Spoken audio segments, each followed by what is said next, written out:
से दारू पी ही ठीक बा, कभी कभी होला, लेकिन कोनो बात ना, वो एंजॉय खाती पागल हो जाई क्योंकि मारी तो संदेश का जाला होकर कि नहीं प्यार में हम अगर दारू पी के गिरेंगे तभी लोगों को लगेगा कि नहीं हम प्यार में हैं।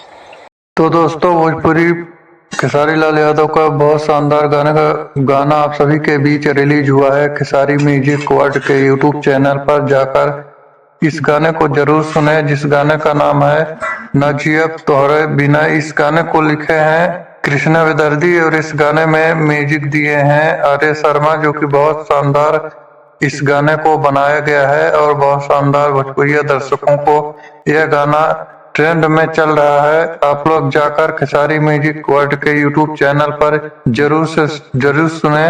इस गाने को गाए हैं खेसारी लाल यादव और इस गाने में कोई न्यू एक्ट्रेस नहीं है। और दोस्तों, यह गाना बहुत शानदार सोशल मीडिया पर बहुत तेजी से वायरल हो रहा है। आप लोग जाकर इस गाने को जरूर सुने। यह गाना रिलीज हुआ है खेसारी म्यूजिक वर्ल्ड के यूट्यूब चैनल पर, जो कि यह वीडियो बहुत शानदार शूटिंग किया गया है और यह गाना सेट सॉन्ग होने वाला है। आप लोग जाकर जरूर सुने। धन्यवाद।